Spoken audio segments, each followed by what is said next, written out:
como ninguém fala comigo, se fala eu não sei identificar, geralmente sou eu mesmo falando comigo mesmo.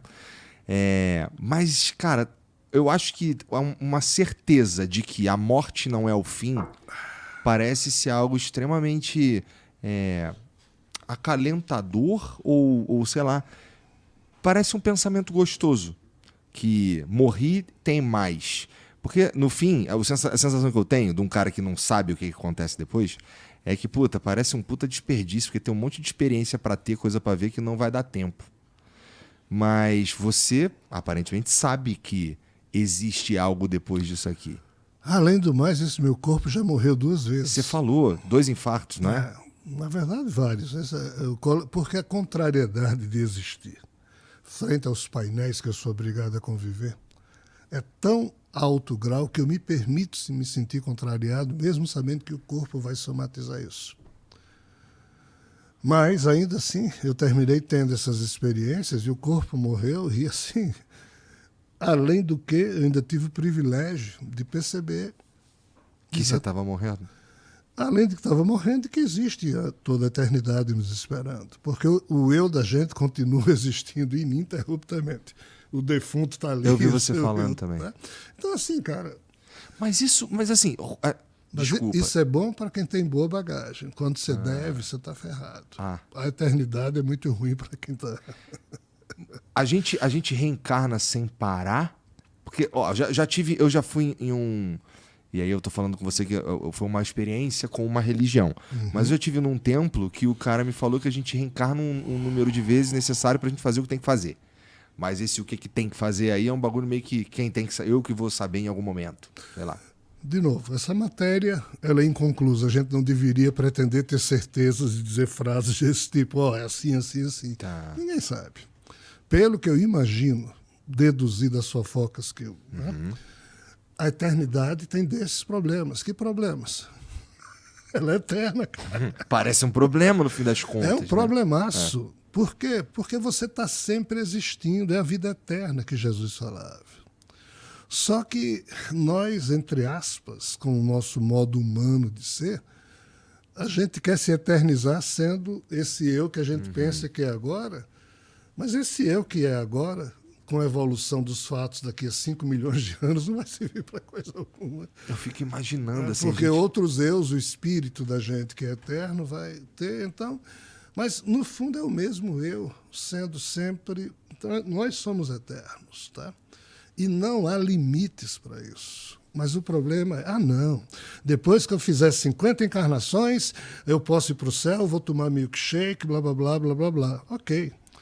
O Espiritismo diz, olha, Bezerra de Menezes, que é um espírito evoluído, recebeu uma visita de Maria, e Maria disse, olha, Bezerra, você é muito evoluído, se quiser ir para o céu, pode ir.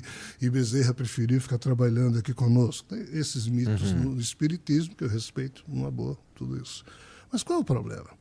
O problema não é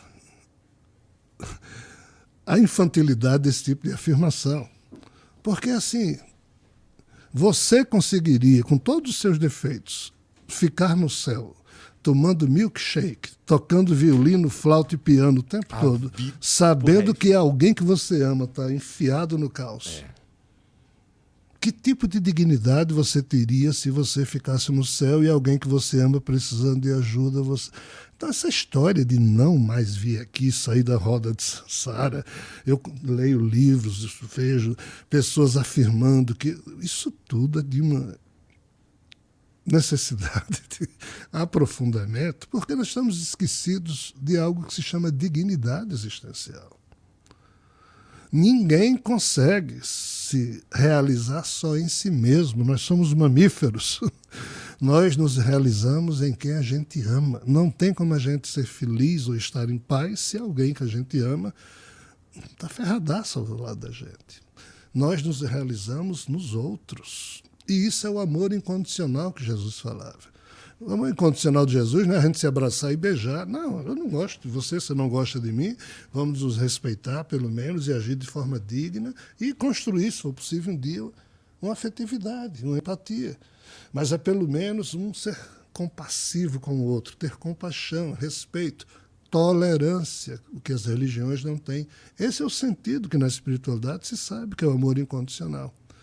Então, em você sentindo o amor incondicional, você não fica parado no paraíso do modo milkshake.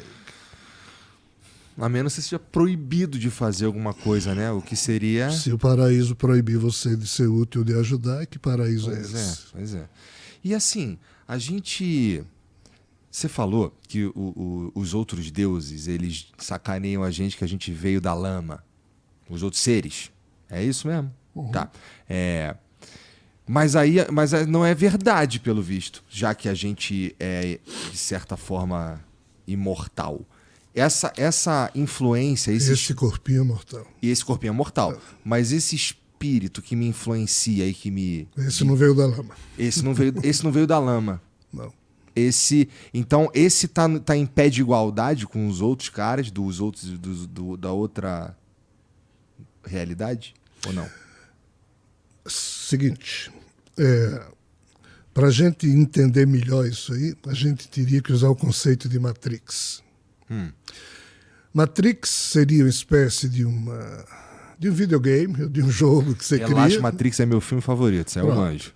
Então, ali dentro tem avatares ou figuras que agem na pílula azul e pensam que aquilo ali é a realidade e vivem, blá, blá, blá. Só que fora da Matrix tem figuras apertando lá computadores que influenciam as pessoas lá dentro. No âmbito da realidade em que a gente vive, faixa material, esses corpos, né? Isso aqui seria Matrix. Fora da Matrix, vamos entender a espiritualidade. Não é tão simples assim, porque tem esse universo vizinho que é uma outra história. Mas imaginemos, então, que quem está fora da Matrix seriam nossos espíritos. Então, esses espíritos foram, entre aspas, feitos à imagem e semelhança de Deus, o puro. Deus o puro. Tá, não é Yahvé. Quem está dentro da Matrix, aí porta o código podre definidor à imagem e semelhança desse ser adoentado que é Yahvé. Tá. A gente teria que fazer essa distinção.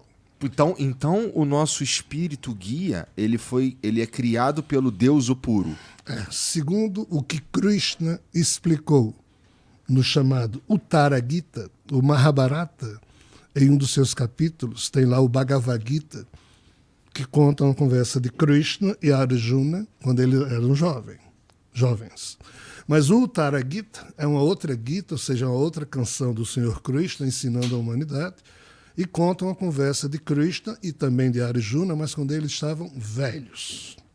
Aí aqui Arjuna pergunta a Krishna, mas Krishna, o que é um ser? O que é um ser humano?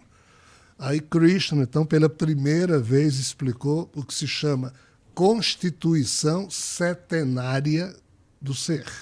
Setenária no sentido de 7. Tá. Então Krishna estava dizendo, são 7 corpos Caralho, que constituem um ser. Esse corpo físico e mais 6. Aí Krishna dizia, existe uma tríade imortal composta por um corpo átmico porque Krishna se achava o Deus Supremo. Ou seja, que do jeito que eu posso tirar uma célula do meu corpo, e esta célula vai servir de base para a clonagem de um outro ser, é como se o Deus, esse Deus amoroso, retirasse de si uma mônada, que a gente chama de alma, o corpo átmico, e, segundo Krishna, essa porção perfeita, o corpo átmico, foi investido por 2 envoltórios espirituais chamados búdico e manásico. Então, o corpo átmico, búdico e manásico compõe a tríade imortal, que é o que a gente chama de espírito ancorado na alma. Nossa, mas isso é muito complexo. É a vida espiritual, está fora da Matrix. Mas para que isso consiga grudar nesse corpinho aqui dentro da Matrix, o chamado espírito está encarnado nesse corpo, foi necessário, então, a turma criar esses 3 fantasminhas que correspondem aos 3 corpos que, junto com esse, formam 4, que é o quaternário inferior, dentro da Matrix, mais ou menos, e fora da Matrix, mais 3. Os 3. Então, essa constituição setenária. Entendi. Só que esses 3 fantasminhas a gente não vê. Então eles estão em outros níveis subjacentes à nossa realidade, mas que não correspondem necessariamente ao nível espiritual fora da Matrix. Mas eles, como eles compõem a gente, algum tipo de contato a gente tem, O ainda tempo que, inteiro. ainda que O tempo sem inteiro. consciência. A cada instante, tudo isso pulsa. O eu humano consegue controlar os 6, não o 7º, porque o corpo átmico seria a presença do sagrado em cada ser. Aquela saudação Namastê significa o sagrado em mim saúda. Né? Isso refere-se ao corpo átmico, que é essa parte perfeita entendi. que está no espírito de cada um de nós. Então, Krishna explicou desse jeito. E parece que é assim mesmo. Qual o detalhe? É que quando esse corpo morre, os 3 fantasminhas também deveriam morrer. Porque na hora em que o óvulo foi fecundado por um espermatozoide e surge o zigoto, esses 3 fantasminhas surgem ali. E eles surgem para permitir que o espírito lá de fora da Matrix se imante. Aí está feita a ligação.